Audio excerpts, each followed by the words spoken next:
tasted chocolate. Their hands touched millions of cocoa beans, but the chocolate was always sent far away. This is a story about how that is changing. It's about a man named Ibrahim Traoré who came to Ivory Coast with a big idea. He wants Africa to keep the value of its cocoa. This is not just about chocolate. It's about pride, power, and a new future for Africa. The world loves chocolate. Every year, people spend over $130 billion on it. But the farmers in Ivory Coast and Ghana who grow most of the world's cocoa get very little money. They earn less than $2 a day. This is not fair. It's part of a system that takes cocoa beans from Africa and makes money for others in places like Europe and America. Ivory Coast grows more cocoa than any other country, but it doesn't decide the price. People in cities like New York and London set the price, and African farmers have no say. This system has kept Africa poor while others get rich. But now something is changing.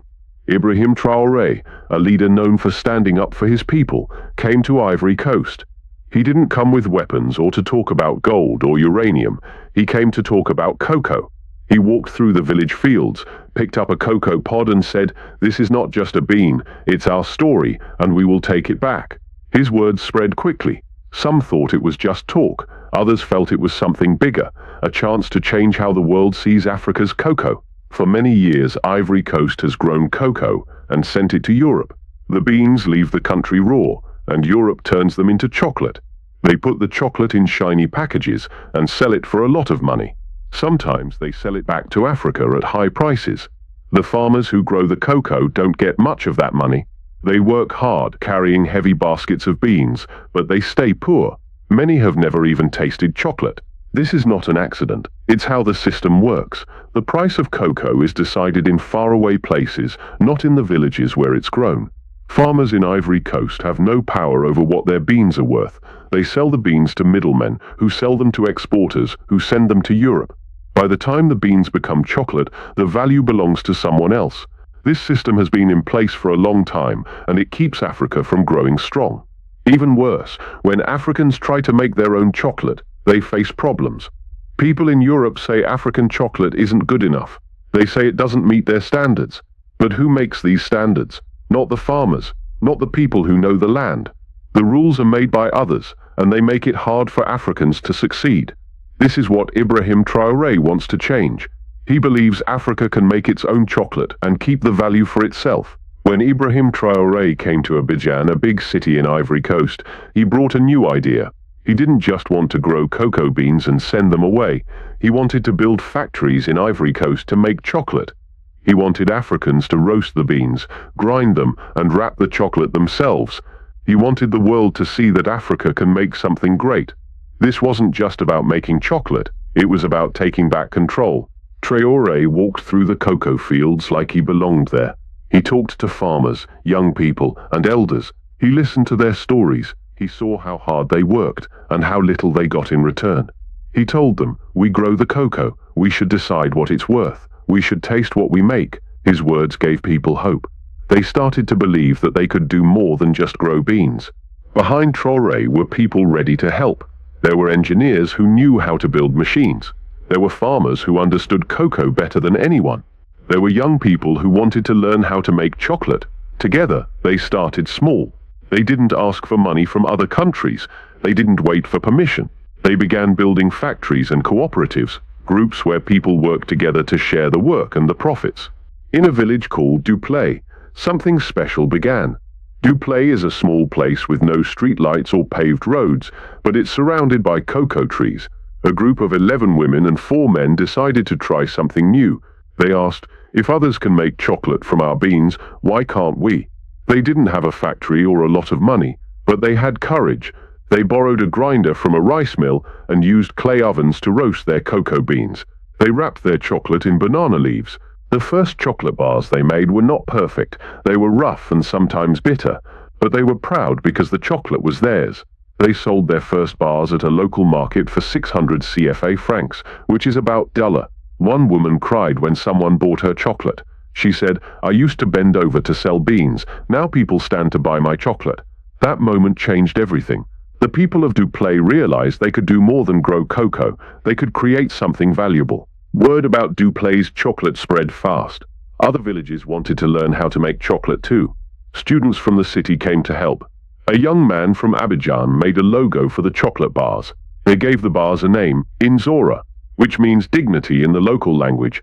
The bars were labeled in 3 languages, Duplay's language, French and English.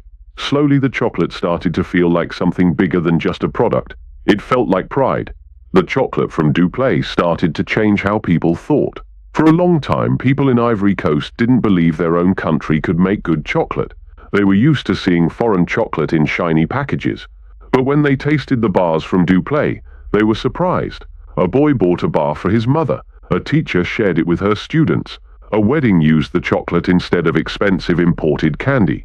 People began to see that their own land could make something special.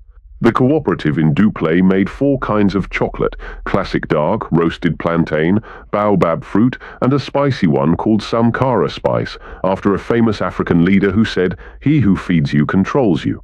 These flavors were new and exciting. They weren't like the chocolate from Europe. They were African, made with local ingredients and pride. People started buying more, and the chocolate appeared in stores in cities like Abidjan and Yamoussoukro. But not everyone was happy. The big chocolate companies in Europe started to notice. They didn't like that Ivory Coast was making its own chocolate. They were used to buying cheap cocoa beans and making all the money themselves. When they heard about Duplay's success, they tried to stop it. They said the chocolate wasn't good enough. They said it might not be safe. They made it harder for African chocolate to reach other countries. But the people of Duplay didn't give up. They had tasted something more powerful than chocolate. They had tasted ownership. The European chocolate companies didn't fight with weapons. They fought with rules and money. They offered lower prices for Ivory Coast's cocoa beans. They made it harder to export chocolate by adding new inspections.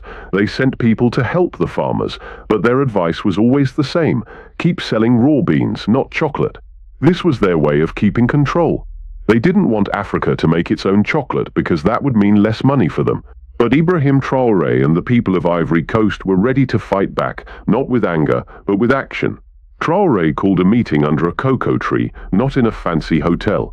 He listened to the farmers. A grandmother asked, "Why are they afraid of our chocolate?" A young girl said, "Maybe because it's better." Traoré smiled and said, "This is how we take back our power, not with loud words but with small steps." Those steps were the factories, the cooperatives, and the pride of making something themselves. The people of Duplay kept going. They sold more chocolate, and other villages joined them. They didn't need Europe's approval anymore. They were making chocolate for Africans by Africans. A cafe in Ghana wanted to sell their chocolate. An airline asked for samples to serve on flights. For the first time, African chocolate was traveling the world, not as raw beans but as finished bars. This was a big change, and it scared the big companies in Europe.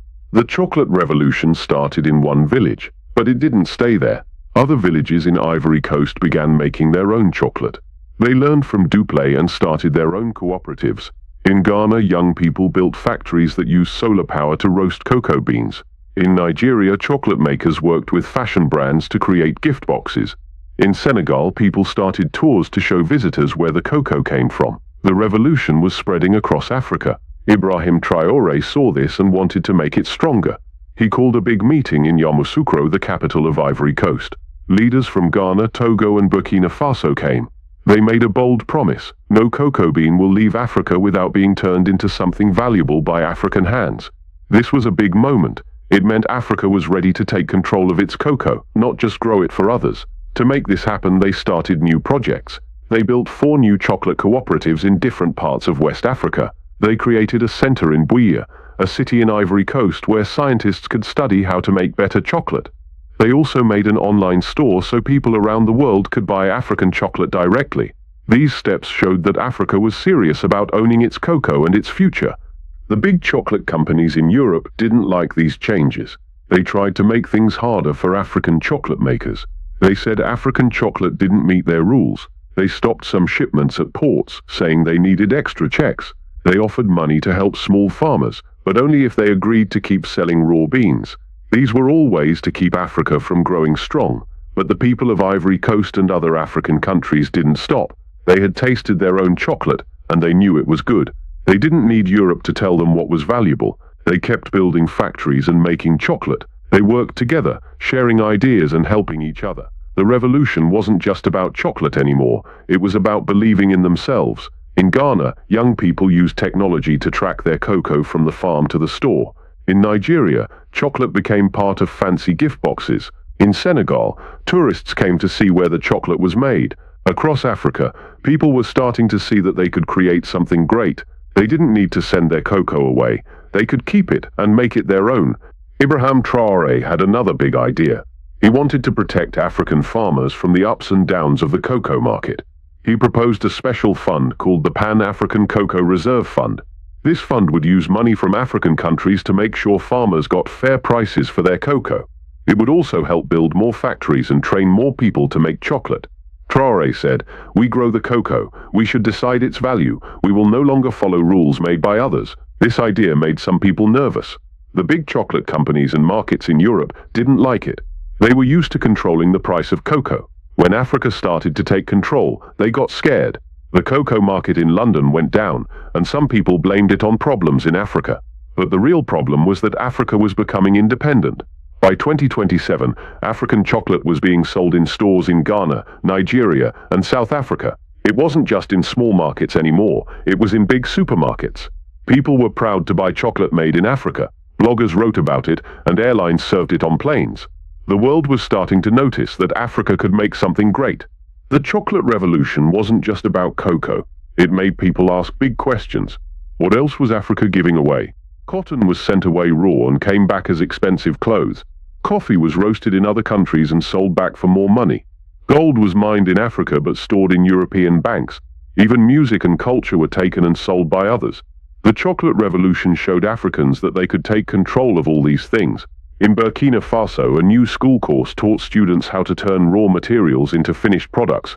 In Ivory Coast, high schools started teaching about chocolate making alongside science. In Ghana, new laws made it easier to sell finished products like chocolate instead of raw beans.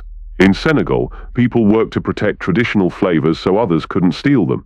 These changes showed that Africa was ready to create, not just grow. Ibrahim Traoré spoke at a big meeting in Addis Ababa, the capital of Ethiopia. He said, "They were afraid of our gold, now they're afraid of our chocolate."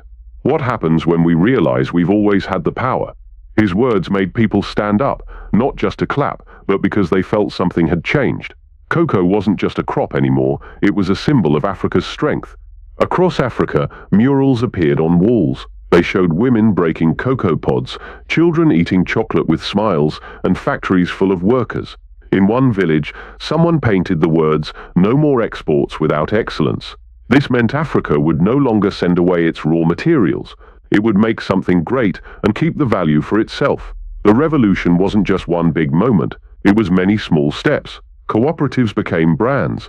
Young people stopped leaving Africa and started building factories. People from other countries came back to invest in their home.